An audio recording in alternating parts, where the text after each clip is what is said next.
गया है कि in normal breathing amount of air that moves into the lungs and come out it is called as. तो ये क्या कहलाएगा, जो नॉर्मल रेस्पिरेटरी पैटर्न होता है, हमारा ब्रीदिंग पैटर्न होता है, उसमें जो हम एयर लेते हैं आउट करते हैं वो क्या है, मूव होती है हमारे लंग्स में आके। Inspiratory reserve volume, residual volume, expiratory reserve volume और फिर टाइडल वॉल्यूम। जो सांस हमने खींची लंग्स में गई, जो एयर हमारे लंग्स में गई, तो यहाँ पर क्या है, moves into the lungs and comes out, it's called the tidal volume. क्या है ये है टाइडल वॉल्यूम। टाइडल वॉल्यूम यदि एक एडल्ट पर्सन की पूछें तो कितनी होती है, एक जो नॉर्मल रेंज होती है वो कितनी होती है टाइडल वॉल्यूम की, तो वो होती है 6 to 8 ml पर kg। कितनी, 6 to 8 ml पर kg में यहाँ पे कंसीडर की जाती है। और नॉर्मल हम बात करें तो 500 ml।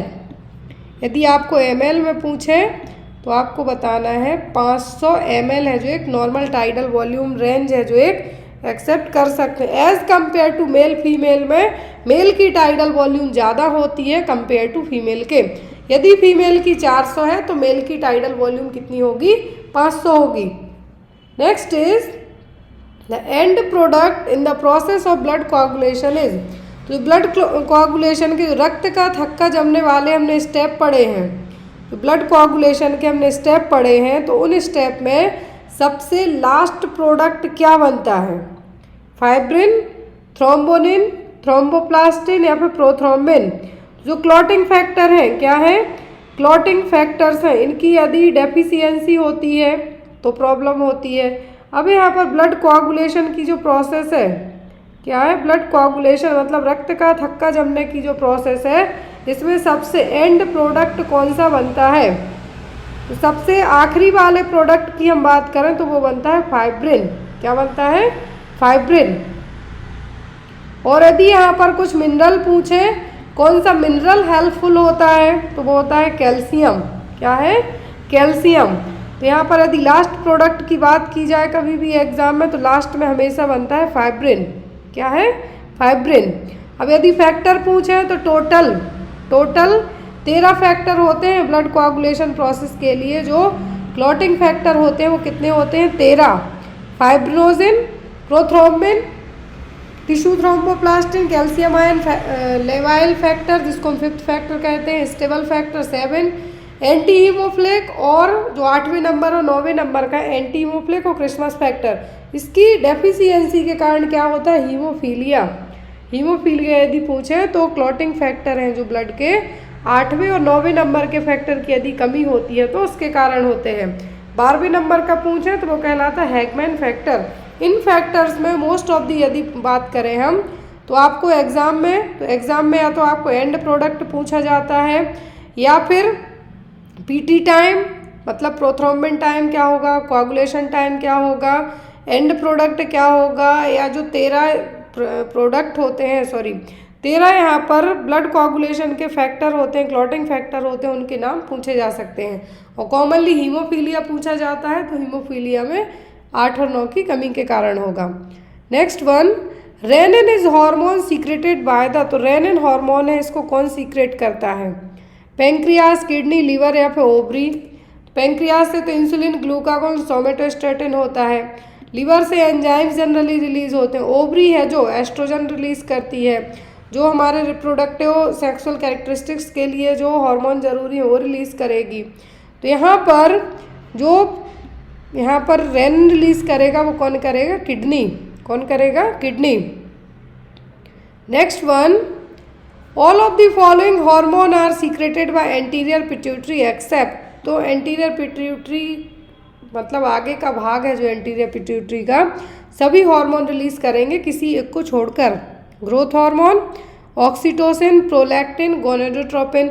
कौन सा हार्मोन है जो हमारी ओवरी रिलीज नहीं करती है, एंटीरियर पिट्यूटरी ग्लैंड है जो रिलीज नहीं करेगी, बाकी के सब करती है। कौन सा होगा जो रिलीज नहीं करेगी, वो होता है ऑक्सीटोसिन। क्या है, ऑक्सीटोसिन। एग्जाम में आपको यदि हार्मोन की बात करें, पोस्टीरियर पिट्यूटरी के हार्मोन या फिर एंटीरियर पिट्यूटरी के हार्मोन, तो पोस्टीरियर पिट्यूटरी ग्लैंड के जो हार्मोन होते हैं वो कौन कौन से होते हैं,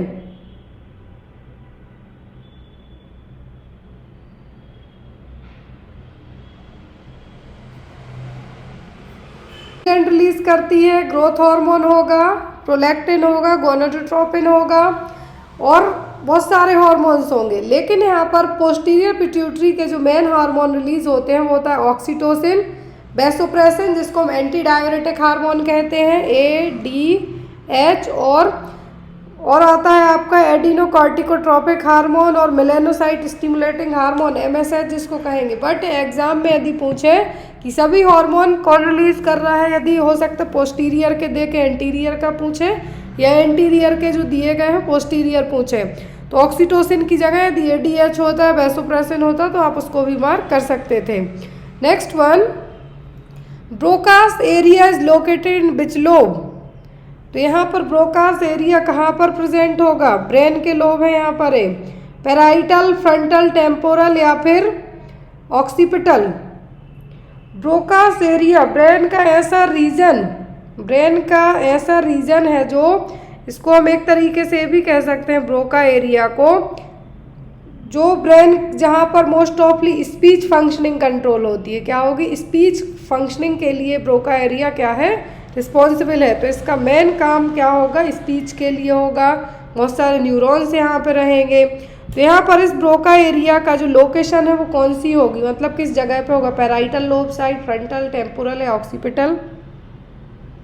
तो ये होता है फ्रंटल लोब के यहाँ पे, कहाँ पे, frontal lobe. Next one, CSF is secreted by cerebrospinal fluid. जो हमारी एक तरीके से हम ये कह सकते हैं जब इसका लेवल बढ़ता है तो ICP इंक्रीज होगा। CSF यदि लीक हो रहा है तो भी प्रॉब्लम हो सकती है। यदि जब भी एक्सीडेंटल कंडीशन, यदि केसेस वगैरह आते हैं तो उसमें आपको डिफाइन करना होता है कि म्यूकस है कि ये CSF है।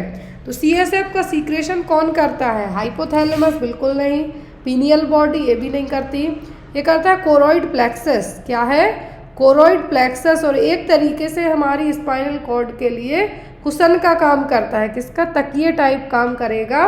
तो यहाँ पर ये क्या है, सेरिब्रोस्पाइनल फ्लूइड रिलीज कौन करता है, choroid plexus.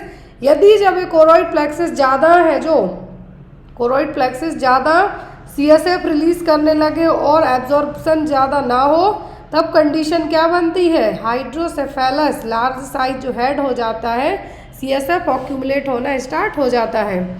Next one, haematocrit valve is the ratio of. तो हेमेटोक्रिट वैल्यू है यहाँ पर, हेमेटोक्रिट वैल्यू है जो किसका रेशियो है, WBC to plasma, platelets to plasma, RBC to plasma या फिर total blood cells to plasma. Haematocrit value की बात की जा रही है तो ये किसका रेशियो है, ये RBC टू प्लाज्मा, किसका है, ये RBC टू प्लाज्मा का ratio. Next one, which of the following hormone helps in the secretion of HCl from stomach. जो हमारा एसिड है, हाइड्रोक्लोरिक एसिड है जो स्टमक में, इसको रिलीज करने के लिए कौन से हार्मोन हेल्प करते हैं, गैस्ट्रिन, सीक्रेटिन, पेप्सिन या फिर रेनिन, क्या हेल्प करेगा। तो यहाँ पर हेल्प करता है क्या, गैस्ट्रिन। क्या है, गैस्ट्रिन। HCl, जो HCl है क्या काम करता है, यदि इवन जो बाहर आप एसिड देखते हैं उससे ज़्यादा एसिडिक वैल्यू किसकी होती है, HCl की, क्योंकि एक तरीके का एसिड ही है। और जब इसी का प्रोडक्शन ज़्यादा होने लगता है तब होता है पेप्टिक अल्सर। और इसका प्रोडक्शन कब होता है, हेलिकोबैक्टर पाइलोरी के कारण हो सकता है ज़्यादा, या आपकी बॉडी में पहले से ही HCl ज़्यादा रिलीज हो रहा है। तो यहाँ पर ये क्या है, HCl हेल्प कौन करेगा इनको सीक्रेट करने में, gastrin. Which part of the human brain is primarily responsible for regulating heart rate, blood pressure and respiration. मतलब यहाँ पर जो आपकी वाइटल फंक्शनिंग है, heart rate, BP, respiratory rate को कंट्रोल करने के लिए कौन रिस्पॉन्सिबल है, सेरिब्रम, सेरिबेलम, ब्रेन स्टीम या फिर हिप्पोकैम्पस, क्या होगा। तो यहाँ पर होता है ब्रेन स्टीम। क्या है ये, ब्रेन स्टीम। यहाँ पर आपका टेम्परेचर नहीं पूछा है, नहीं तो आप हाइपोथैलेमस कह देते। यहाँ पर क्या होगा, जो आपका हार्ट रेट, BP, रेस्पिरेशन, इन तीनों को कंट्रोल करेगा। तो ये प्राइमरी काम कौन करेगा, ब्रेन स्टीम। नेक्स्ट वन,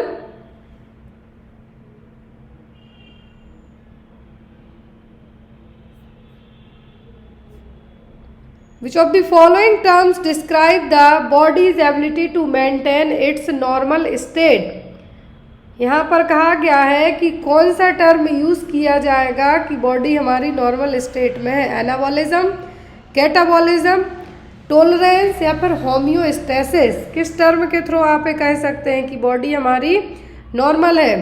तो वो होगा होम्योस्टेसिस। क्या होगा? Homeostasis. Body's ability to maintain its normal state. हमारा शरीर जो नॉर्मल काम कर रहा है वो पता कैसे चलेगा? उसके लिए आप टर्म यूज़ करेंगे होम्योस्टेसिस। नेक्स्ट वन, इन ट्रेयाज येलो कलर इंडिकेट। ट्रेयाज में जो हमारे कलर कोड होते हैं, एज पर दैट जो येलो कलर है वो क्या है? इमरजेंसी है, अर्जेंट है, नॉन अर्जेंट है, डेड है। डेड के लिए हमेशा ब्लैक यूज़ किया जाता है, अर्जेंसी में रेड यूज़ होता है। अर्जेंसी रहे तब रेड यूज़ करेंगे। तो यहाँ पर क्या होगा आपका आंसर? तो होगा अर्जेंट। येलो का मतलब होता है अर्जेंट। ग्रीन आ जाए मतलब नॉन अर्जेंट, ब्लैक आ जाए मतलब निकल लिया, डेड हो गया। येलो है मतलब अर्जेंसी है, और आर आता है मतलब इमरजेंसी है। R emergency, Y urgency, G non urgent मतलब ग्रीन, डेड मतलब black. Next is the nurse ask the client to read the Snellen chart which of the nerve function is tested. तो एक nurse है जो यदि किसी client को Snellen chart पढ़वाती है, तो यहाँ पर स्नेलन चार्ट है जो किसके लिए पढ़ा जाएगा? ऑप्टिक नर्व, ऑल्फैक्टरी, ऑक्यूलोमोटर और ट्रॉक्लियर। स्नेलन चार्ट रीड करवाया जा रहा मतलब आपकी आँखों की जो टेस्टिंग है वो की जा रही है, और वो टेस्टिंग किसके लिए की जाएगी? ऑप्टिक नर्व चेक करने के लिए। ऑप्टिक नर्व विजन में हेल्पफुल होती है। तो यहाँ पर स्नेलन चार्ट यदि रीड करने को कहा जा रहा है, दैट मीन्स आपकी ऑप्टिक नर्व की फंक्शनिंग है जो चेक हो रही है।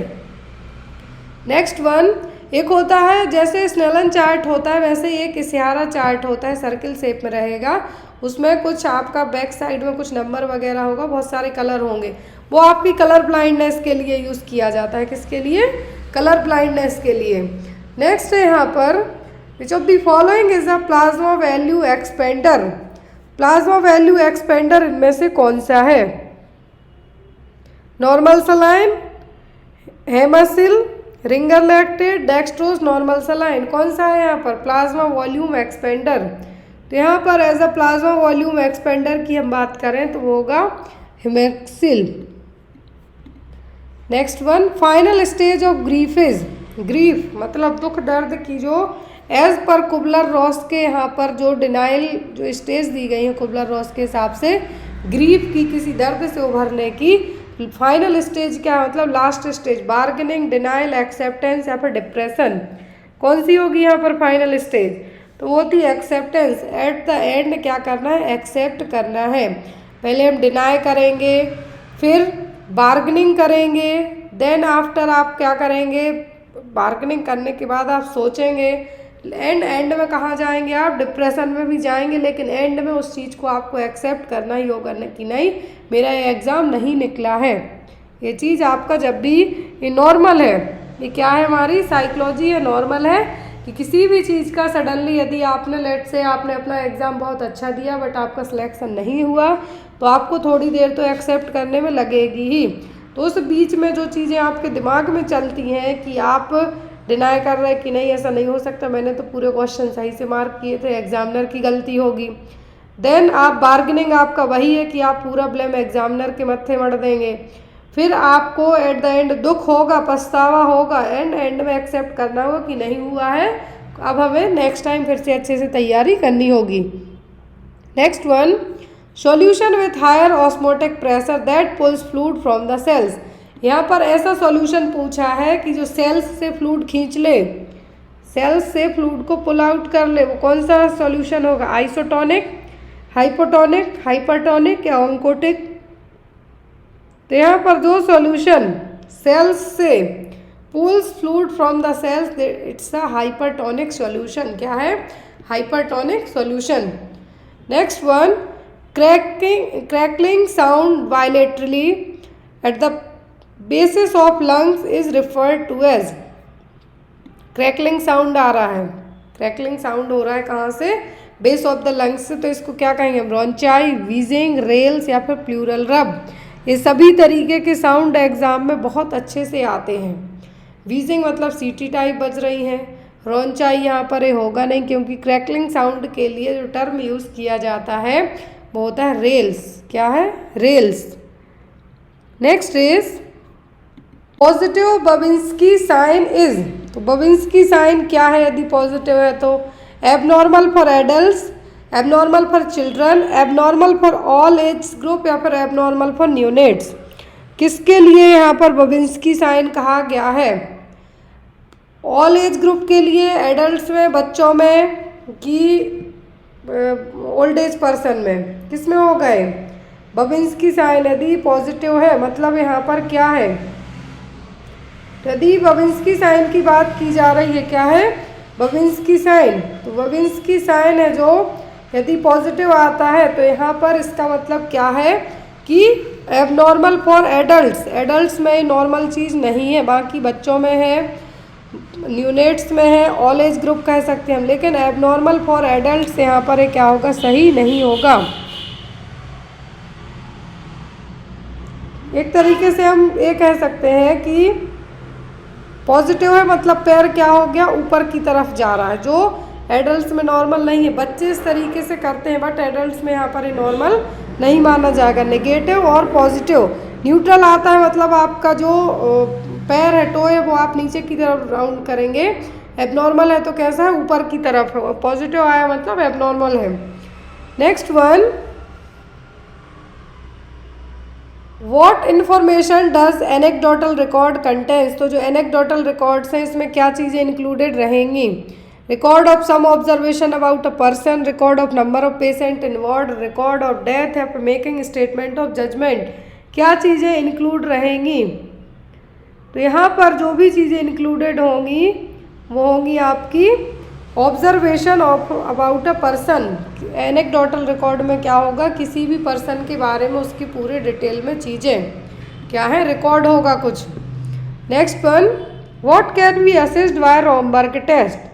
रोमबर्ग टेस्ट में क्या चेक किया जाता है? Hearing ability of person, visual activity of a person, balance of person या फिर joint movement of a person. Romberg test हमने कई बार पढ़ा है बहुत सारी क्लासेस में। ये जो लोग ड्रिंक एंड ड्राइव करके कार वगैरह चलाते हैं, तो जब रोड पे उनको पकड़ा जाता है ड्रिंक एंड ड्राइव वालों को, पुलिस वाले क्या करते हैं? सीधा दोनों पैर टच करके स्ट्रेट खड़े होने के लिए कहते हैं, तो वो चीज़ नहीं हो पा रही है। मतलब यहाँ पे क्या चेक किया जा रहा है? आपका बैलेंस। क्या है? बैलेंस चेक किया जाएगा। Next one, client had positive Trousseau sign, which electrolyte imbalance can be expected. Trousseau sign, Chvostek sign किसके कारण देखने को मिलते हैं? पोटेशियम की इम्बेलेंस, कैल्शियम, सोडियम या मैग्नीशियम की। सबको पता है ट्राउजी चौबोस्टिक साइन देखने को मिलते हैं टिटेनी वाले पर्सन में। किसमें? टिटेनी में। टिटेनी किसके कारण होता है? जब हमारे शरीर में कैल्शियम की कमी हो तब। तो ट्राउजी साइन पॉजिटिव है, चौबोस्टिक साइन है, या फिर आपकी बॉडी पूरी आर्क शेप में टर्न हो जाती है। तो ये सब साइन किसके हैं? ये हैं टिटेनी के। और टिटेनी किसके कारण होता है? कैल्शियम की डेफिशिएंसी, कैल्शियम की डिस्टर्बेंस होने के कारण। Next one, Goodell sign indicated. तो गॉडेल साइन क्या है? Bluish discolouration of the vaginal wall, regular rhythmic uterine contraction, softening of the cervix या फिर इनलार्जमेंट ऑफ द यूट्रस। क्या होगा गॉडेल साइन? ये हमारी ओबीजी का क्वेश्चन है। तो गॉडेल साइन का मतलब होता है सॉफ्टनिंग ऑफ द सर्विक्स। क्या है? Softening of the cervix. Rhythmic uterine contraction आ रहे हैं तो ये हैगर्स हो जाएगा आपका। ब्लूइश कलरेशन है तो ये हो जाएगा आपका चैडविक। क्या होगा? Chadwick. Softening of the cervix से मतलब क्या है? Goodell sign. Next one is fundus of the pregnant uterus is palpable at 40 weeks of gestation. Question ध्यान से देखें, 40 हफ्ते की प्रेगनेंसी है और 40 हफ्ते की प्रेगनेंसी में जो यहाँ पर पाल्पेबल, जो यूट्रस पाल्पेबल है, कहाँ पे होगी?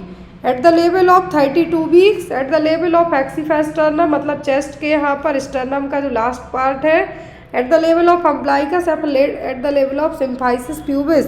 कहाँ पर आपको 40 हफ्ते की प्रेगनेंसी में यूट्रस है जो फील होगी। फंडल हाइट कहाँ तक पहुँचेगी, तो ये पहुँचेगी लेवल ऑफ 32 वीक्स। कहाँ है, at the level of 32 weeks. 32 weeks क्यों, क्योंकि आफ्टर 6 वीक के बाद क्या होता है, एक तरीके से हम ये कह सकते हैं लाइटनिंग होती है। क्या होती है लाइटनिंग, मतलब बच्चा एक्सीफेस्टर्नम तक जाता है 36 से 37 हफ्ते में। कितने में, 36 से 37 में। बिलो अम्बलाइकस 20 वीक में रहेगा। तो यहाँ पे 40 हफ्ते का पूछा है, मतलब ये कितने पे आ जाएगा, 32 वीक की प्रेगनेंसी पे। क्यों, क्योंकि क्या होगा, लाइटनिंग होगा। चेस्ट तक पहुँचने के बाद, एक्सीफेस्टर्नम तक पहुँचने के बाद बच्चा ड्रॉप डाउन होता है। तो उसी ड्रॉप डाउन के कारण जो पाल्पेबल होगा यहाँ पर, फील होगा, कहाँ होगा, वो होगा 32 हफ्ते की प्रेगनेंसी के बराबर, level of 32 weeks. I hope so कि ये आपको समझ में आ गया हो कि एक्सीफेस्टर्नम तक 36-37 हफ्ते में जाएगा। उसके बाद लाइटनिंग होती है, मतलब नीचे की तरफ आएगा। नीचे की तरफ आएगा मतलब कि जैसे 32 हफ्ते की प्रेगनेंसी में जहाँ फील हुआ वहीं होगा। Next one, which type of pregnancy sign is quickening. Quickening का मतलब होता है कि जो बच्चा गर्भ में है उस दौरान माँ को अपने बच्चे की हलचल फील हो रही है, मूवमेंट फील हो रहे हैं, तो वो कौन सा साइन है, प्रोबेबल, प्रिजम्पटिव, पॉजिटिव या डायरेक्शनल। तो यहाँ पर ये आपका कौन से साइन में कंसीडर होगा, यदि फर्स्ट और सेकंड ट्राइमेस्टर में ही, सेकेंड ट्राइमेस्टर में जनरली क्विकनिंग फील होती है 20 हफ्ते की प्रेगनेंसी में, तो इसको हम कह सकते हैं प्रिजम्पटिव साइन। गॉडेल्स, हैगर्स, ये सब साइन किस में आएंगे, प्रिजम्पटिव साइन में। पॉजिटिव में ओनली जब यूएसजी में अल्ट्रासोनोग्राफी कराएं, उसमें विजिबल हो फीटल हार्ट रेट, फीटोस्कोप से सुनाई दे, तब होगा। प्रोबेबल में मतलब एमनोरिया है, पीरियड्स स्टॉप हो रहा है, nausea vomiting kind of feel हो रहा है और साथ में आपको थकावट हो रही है, तो वो सब प्रोबेबिलिटी हो सकती है। वो आप है जो ऐसा सोच रहे हैं। क्विकनिंग क्या होगा, प्रिजम्पटिव साइन में आएगा आपका, किस में आएगा, प्रिजम्पटिव साइन में। The single most important hormone for maintenance of effective and continuous lactation. तो एक सिंगल मोस्ट कौन सा हार्मोन है जो इफेक्टिव और कंटिन्यूअस है, जो फीड करा सके, लैक्टेशन प्रोसेस के लिए सही हो। ऑक्सीटोसिन, एस्ट्रोजन, प्रोलैक्टिन या प्रोजेस्ट्रॉन।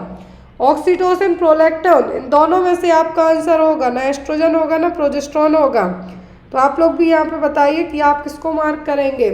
जो इफेक्टिव और कंटिन्यूअस लैक्टेशन के लिए, मतलब ब्रेस्ट मिल्क के लिए रिस्पॉन्सिबल होगा, प्रॉपर मैनेजेबल जो हार्मोन मतलब यहाँ पर कंटिन्यूअस बनने के साथ में इजेक्शन करने का काम भी करे।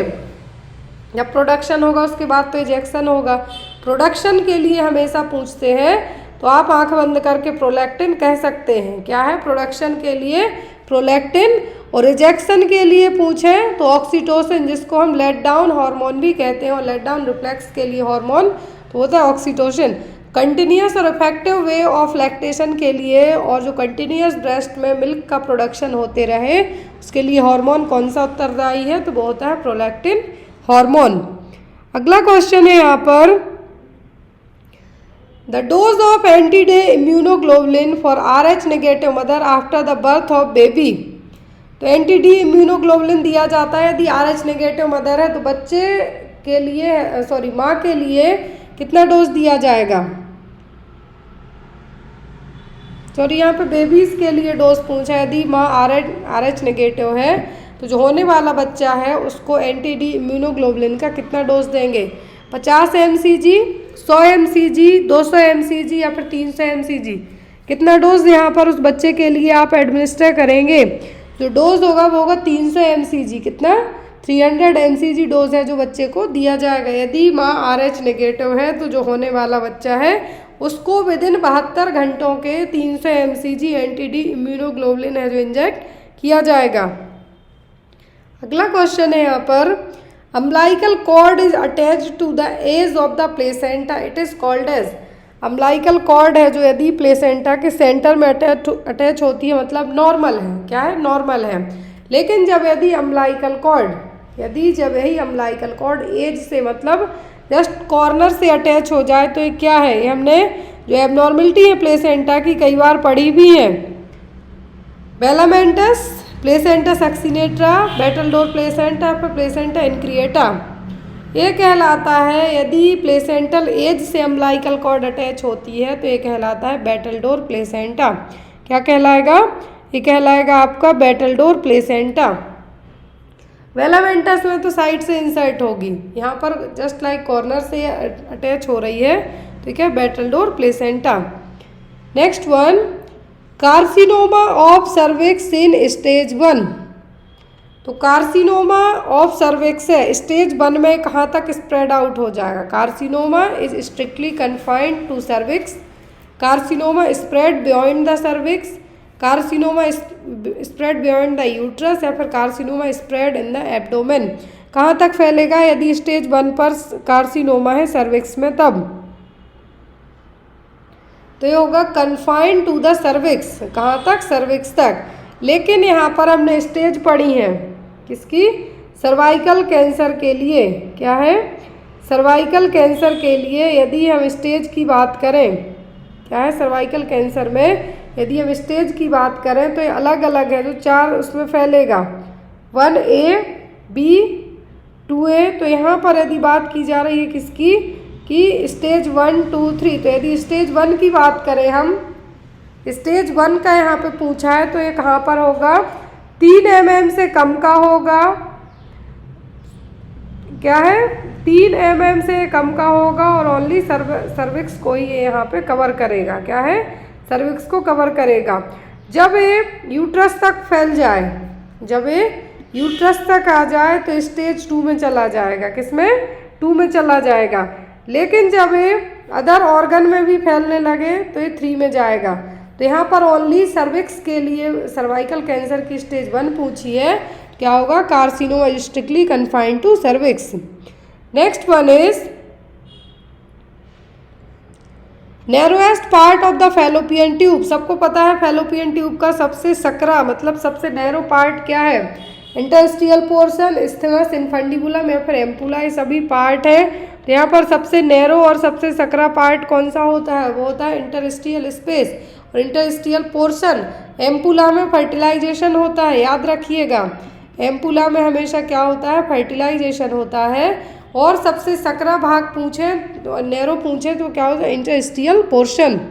Next one, type of placenta previa in which placenta completely covers the internal ओस इज नोन एज। अब देखिए प्लेसेंटा है जनरली सेंटर पार्ट से अटैच होता है, लेकिन जब इंटरनल ओस मतलब नीचे की तरफ आके सर्विक्स का पूरा मुंह कवर कर जाए, सर्विक्स का जो पूरा मुंह कवर कर जाए, इंटरनल ओस को कवर कर जाए, तो ये क्या है? Marginal placenta previa, low lying placenta previa, central placenta previa, partial placenta previa. ये कौन सा प्लेसेंटा प्रीविया कहलाएगा? जिसमें प्लेसेंटा पूरा नीचे की तरफ आके सर्वाइकल ओस को, इंटरनल सर्वाइकल ओस को क्लोज कर दे, तो वो कहलाता है central placenta previa. Placenta previa का क्लासिकल साइन होता है painless vaginal bleeding. Antepartum haemorrhage के लिए सबसे कॉमन कॉज भी यही होता है, placenta previa.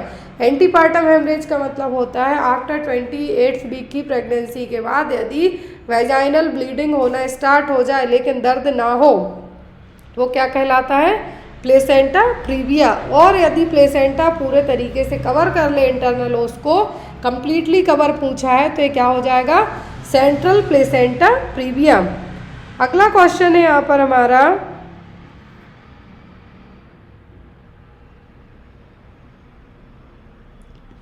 The immunoglobulin that cross the placental barrier. ये भी हमने कई बार क्वेश्चन पढ़ा है कि कौन सा इम्यूनोग्लोबुलिन है जो प्लेसेंटल बैरियर को क्रॉस कर सकते हैं। IgM, G calcium, IgA calcium तो है ही नहीं कोई भी इम्यूनोग्लोबुलिन। एक मिनरल में काउंट होगा हमारे शरीर में, जो हमारी हड्डियों के लिए, दांतों के लिए इम्पोर्टेंट है। तो यहाँ पर जो प्लेसेंटल बैरियर को क्रॉस कर सकता है वो इम्यूनोग्लोबुलिन कौन सा है? तो वो होता है ओनली IgG। क्या है? IgG। Next one, the family which one set up after marriage is termed as. तो ऐसा परिवार जो आफ्टर शादी के बाद जस्ट बने तो क्या? Extended, nuclear, family of origin या फिर फैमिली ऑफ प्रोक्रिएशन। कौन सा परिवार ऐसा कहलाएगा? तो वो कहलाता है फैमिली ऑफ प्रोक्रिएशन। आफ्टर शादी के बाद जो एक परिवार बनता है वो कहलाता है क्या? Family of procreation. न्यूक्लियर में तो मतलब ओनली मम्मी पापा दोनों बच्चे रहते हो, वो हो जाएगा यहाँ पर क्या है, family of procreation. Practice that have been repeated by multiple generation of practice, तो ऐसी जो प्रैक्टिस है जो हमारी एक जनरेशन से हम दूसरी जनरेशन तक क्या कर रहे हैं, भेजते हैं, तो क्या है, लॉ है, हैबिट्स है, कस्टम है कि कल्चर। सबको पता है कि जो चीज़ हम फॉलो कर रहे हैं वही हमारी यदि नेक्स्ट जनरेशन फॉलो करे तो क्या कहलाता है, कस्टम। कल्चर एक पर्टिकुलर एरिया वाइज का अलग अलग होता है, लेकिन जो कस्टम है वो है जो अलग अलग रहेंगे, जो हमारी एक जनरेशन से हम दूसरी जनरेशन को फॉरवर्ड करेंगे।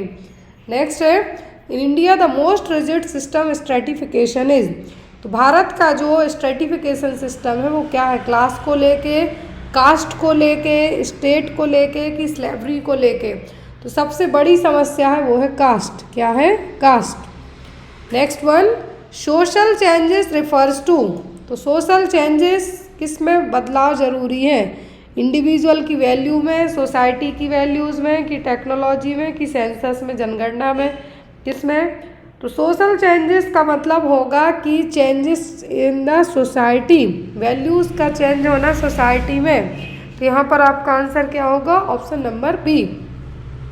नेक्स्ट है, the scientific study of human population is termed as, क्या होगा ये, सेंसस होगा, डेमोग्राफी होगा, वाइटल स्टैटिक्स होगा कि सर्वे होगा, तो ह्यूमन पॉपुलेशन की स्टडी करना वो कहलाती है डेमोग्राफी, क्या है, डेमोग्राफी।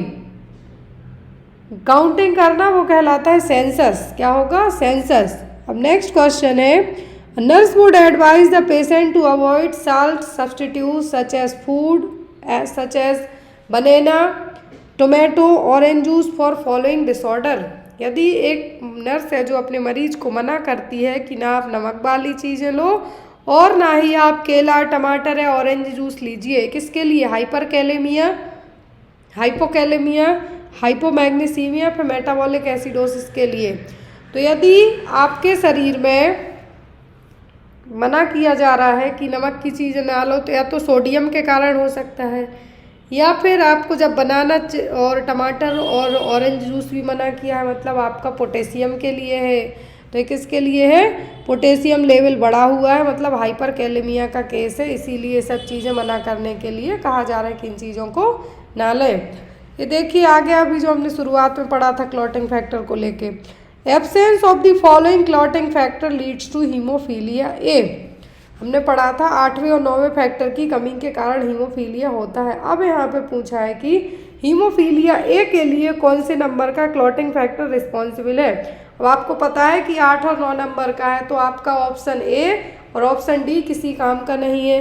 अब आप इन दो में से बताइए कि आपका आंसर क्या होगा, फैक्टर 8 होगा कि फैक्टर 9 होगा। हीमोफीलिया ए के लिए जो रिस्पॉन्सिबल फैक्टर है वो होता है फैक्टर नंबर 8, क्या है, फैक्टर नंबर 8। बी के लिए होगा 9।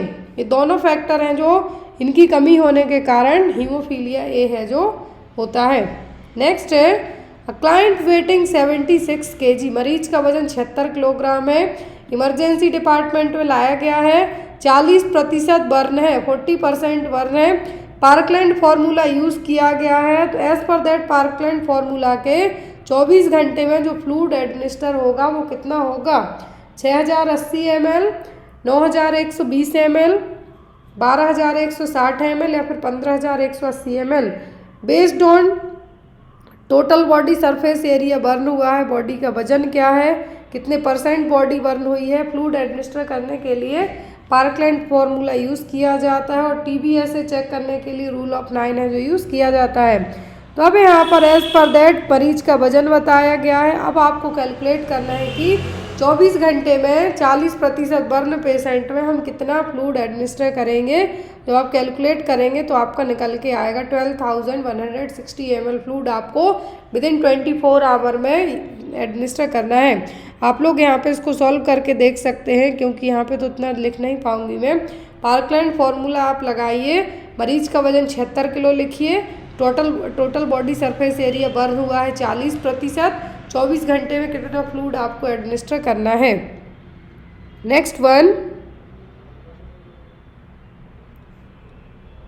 The purpose of maintaining NPO for 6 to 8 hour before surgery, जब किसी पर्सन की किसी भी तरीके की सर्जरी की जानी है नील पर ओरल मतलब मुंह से पानी भी नहीं देना है। तो इसके लिए क्यों ऐसा किया जाता है?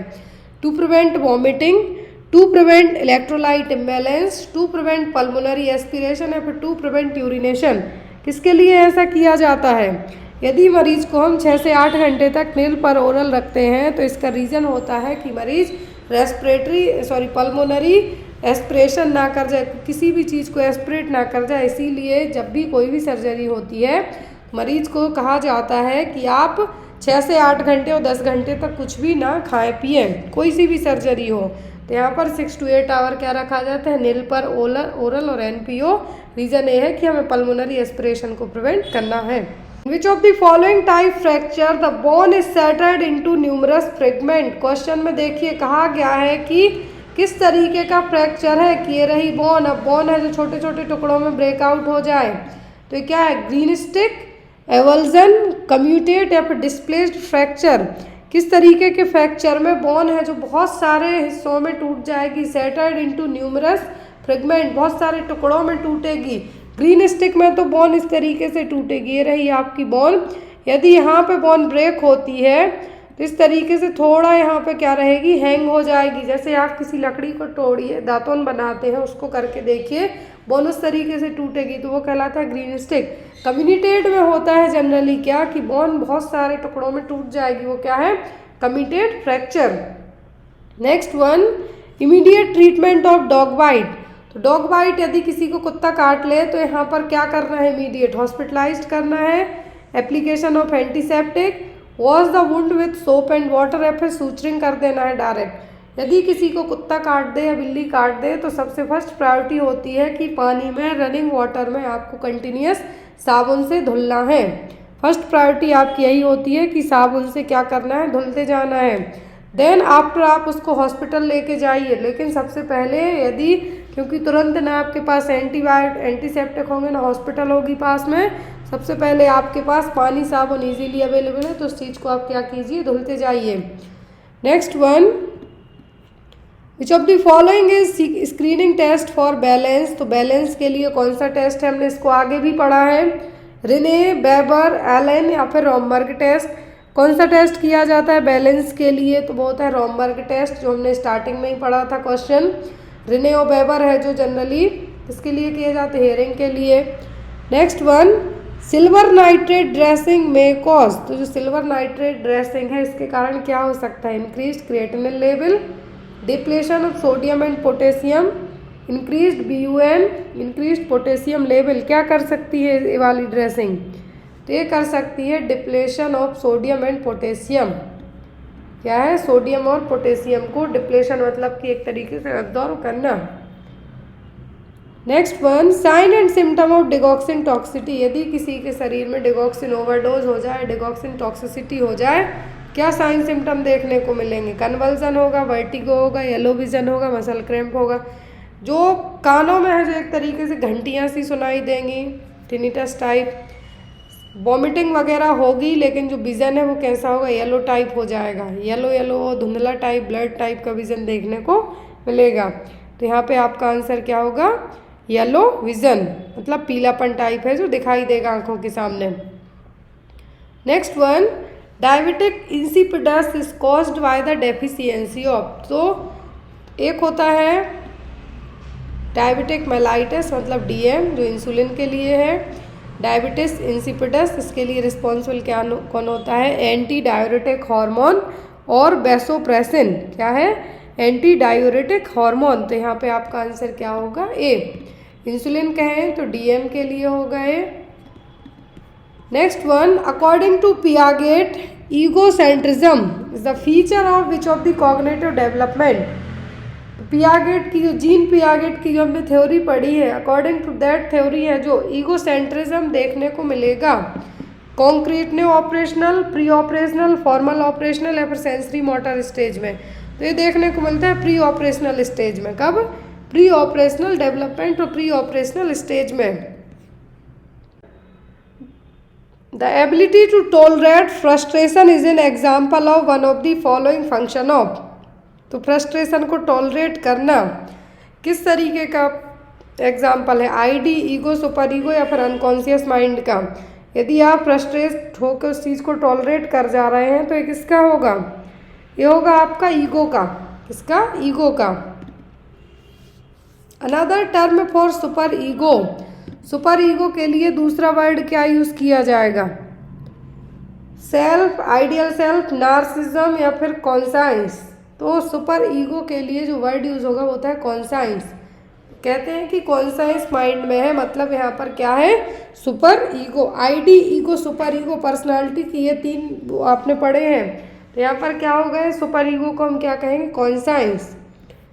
Next one, specific ability are measured by. तो किसी की भी एक स्पेसिफिक क्षमता मेजर करनी है, किससे होगी? अचीवमेंट टेस्ट से, एप्टीट्यूड टेस्ट से, इंटेलिजेंसी टेस्ट से कि ऑक्यूपेशनल टेस्ट से? किस चीज़ से आप किसी पर्सन की एक स्पेसिफिक एबिलिटी का अंदाज़ा लगा सकते हैं? तो होगा उसके एप्टीट्यूड टेस्ट से।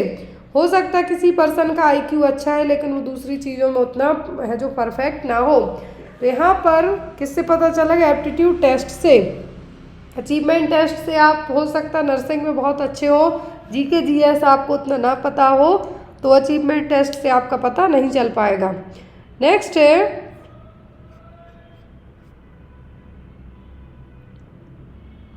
Another term for reinforcement is. तो रीइंफोर्समेंट के लिए दूसरा वर्ड क्या है? स्टिमुलस, रिवॉर्ड, रिस्पॉन्स या फिर कंडीशन। क्या वर्ड यूज़ किया जाएगा? रीइंफोर्समेंट के लिए मतलब किसी को रिवॉर्ड देना, अवार्ड देना। आपने काम अच्छा किया तो ये आपको है जो ये अवार्ड दिया जाता है, मतलब reinforcement. Next one is in metabolic process vitamin D is absorbed इन। तो मेटाबॉलिक प्रोसेस में विटामिन डी का एब्जॉर्प्शन कहाँ पर होता है? स्टमक में, स्मॉल इंटेस्टाइन में, लार्ज इंटेस्टाइन में, या start from the stomach and and in the large intestine. तो मेटाबॉलिक प्रोसेस में हमारे शरीर में विटामिन डी का एब्जॉर्प्शन कहाँ पर देखने को मिलता है? तो ये होता है स्मॉल इंटेस्टाइन में। कहाँ पर? स्मॉल इंटेस्टाइन में। मोस्ट ऑफ दी जो विटामिन्स हैं या फिर जो भी एब्जॉर्प्शन की बात करें हम, तो सब कहाँ पे एब्जॉर्ब होते हैं? स्मॉल इंटेस्टाइन में। Next one, to prevent neural tube defect in a baby which nutrient is given as supplementation for the mother during pregnancy. तो यदि होने वाले बच्चे को हमें किससे बचाना है? न्यूरल ट्यूब डिफेक्ट से, एनटीडी से बच्चे को प्रिवेंट करना है। तो माँ गर्भवती है, उस दौरान हमें माँ को प्रेगनेंसी में क्या देना है? Calcium, iron, folic acid, magnesium. Iron calcium तो देते ही देते हैं, आयरन देते हैं एनीमिया से बचाने के लिए, कैल्शियम भी देते हैं ताकि हड्डियाँ मजबूत रहें, जो फीटस ग्रोथ करे प्रॉपरली। लेकिन फॉलिक एसिड है जो न्यूरल ट्यूब डिफेक्ट को प्रिवेंट करने में, क्योंकि जब बच्चा जैसे ही कंसीव करते हैं तो सबसे पहले बच्चे की न्यूरल ट्यूब ही बनती है, उसको प्रॉपर बनने के लिए, डेवलपमेंट के लिए फॉलिक एसिड ज़रूरी होता है। यदि उसी की कमी हो जाए उस दौरान तो जो बच्चा पैदा होता है न्यूरल ट्यूब डिफेक्ट, जिसमें स्पाइना बाइफिडा कॉमन कंडीशन है जो डेवलप होती है। तो यहाँ पर न्यूरल ट्यूब डिफेक्ट से बचाने के लिए हमें जैसे ही कंसीव करते हैं या फैमिली प्लान करते हैं, as soon as pregnancy find out होती है, फॉलिक एसिड स्टार्ट कर दिया जाता है। Next one, which is also known as the accessory dietary factor. तो इनमें से एसेसरी डाइटरी फैक्टर्स कौन से हैं? फैट, विटामिन, प्रोटीन या हार्मोन। तो एसेसरी डाइटरी फैक्टर यहाँ पर होते हैं विटामिन। क्या है? विटामिन, प्रोटीन और फैट कार्बोहाइड्रेट है तो नेसेसिटीज़ में आते हैं। विटामिन के बिना भी बहुत सारी प्रॉब्लम्स हो सकती हैं, तो इसीलिए विटामिन को क्या कहा जाता है? Accessory dietary factor. Next one, index of duration of malnutrition is. तो index of duration malnutrition के लिए क्या जरूरी है? Weight for height, height for age, weight for age या फिर नन ऑफ दी अबव। तो यहाँ पे आपका आंसर क्या होगा? तो वो होगा आपका हाइट फॉर एज। क्या है? इंडेक्स ऑफ ड्यूरेशन की बात की जा रही है तो वो क्या होगा आपका? वो होगा आपका हाइट फॉर एज, उम्र के हिसाब से लंबाई बढ़ना। The response to iron replacement therapy is indicated by an increase in haemoglobin at the rate of. तो आयरन रिप्लेसमेंट थेरेपी है जो कब दी जाती है? 2 ग्राम पर वीक, 1 ग्राम पर वीक, 1 ग्राम पर मंथ है, 2 ग्राम पर मंथ। जब हीमोग्लोबिन लेवल कितना बढ़ जाए तब है जो the response to iron replacement therapy, मतलब आयरन रिप्लेसमेंट थेरेपी यदि पर्सन को दी गई है तो हीमोग्लोबिन लेवल किस वैल्यू से बढ़ेगा, 2 ग्राम पर वीक से 1 ग्राम पर वीक, 1 ग्राम या फिर 2 ग्राम पर मंथ के हिसाब से कितना बढ़ेगा। यदि पर्सन को आयरन रिप्लेसमेंट थेरेपी दी गई है तो 1 ग्राम पर वीक के हिसाब से कितना, 1 ग्राम पर वीक के हिसाब से बढ़ेगा। मतलब आयरन रिप्लेसमेंट थेरेपी इफेक्टिव हो रही है, सही से काम कर रही है। जो आपने आयरन दिया है मतलब बॉडी ने उसको प्रॉपर तरीके से एब्जॉर्ब किया है। Next one, the ability of a class of microbes to produce disease is defined as. यदि किसी माइक्रोब की किसी पैथोलॉजिकल जो पैथोजन से उसकी क्षमता, उसकी एबिलिटी है जो किसी को डिसीज कॉज कर दे तो वो क्या कहलाएगी, व्यूरुलेंस, पैथोजेनिसिटी, कॉमन सेल्स या इन्फेक्शन। तो ability of a class of microbes, तो यदि किसी माइक्रोब्स की क्षमता जो डिसीज कॉज कर दे तो वो कहलाती है पैथोजेनिसिटी। अब उस माइक्रोब्स ने जो डिसीज कॉज की है वो डिसीज कितनी लीथल है, कितनी हार्मफुल हो सकती है, उसकी जो क्वालिटी है वो कहलाता है व्यूरुलेंस। लेकिन डिसीज कॉज करना किसी माइक्रोब्स की क्या है, पैथोजेनिसिटी। अब जो पैथोजेनिसिटी हुई है, जो डिसीज कॉज की गई है वो कितनी हार्मफुल हो सकती है, उसके लिए वो क्या होगी, pathogenicity. Next one, Koplik spots on the buccal mucosa is characteristics feature of. यदि कॉप्लेक स्पॉट्स बकल म्यूकोसा में देखने को मिल रहे हैं तो एक इस डिसीज में देखने को मिलते हैं, मम्स, मीजल्स, रूबेला या रेस्पिरेटरी सिनेक्टिकल वायरस। रेस्पिरेटरी सिनेक्टिकल वायरस है, अभी रिसेंट में जो HPMV वायरस फैला था उसी की एक क्लास है। तो यहाँ पर आपका आंसर क्या होगा, कॉप्लेक स्पॉट सबको पता है किस में देखने को मिलते हैं, मीजल्स में। अब एक क्वेश्चन का आंसर आप लोग देंगे, जो इसके आगे के क्वेश्चन है वो नेक्स्ट क्लास में हम पढ़ेंगे। IPV is a injectable vaccine. तो जो IPV है, इन्फ्रेक्शनल पोलियो वैक्सीन है, किस तरीके की वैक्सीन है, किल्ड, लाइव, इनएक्टिवेटेड या फिर टॉक्साइड। आई होप सो कि आपको आज का पेपर अच्छा लगा हो। सॉरी फॉर दैट कि हम आगे के क्वेश्चन कंटिन्यू नहीं कर पा रहे हैं आज की क्लास में। नेक्स्ट क्लास होगी उसमें इसके आगे के क्वेश्चन नंबर 59 से 100 तक के क्वेश्चन है जो कवर किए जाएंगे। Thank you, bye bye, take care.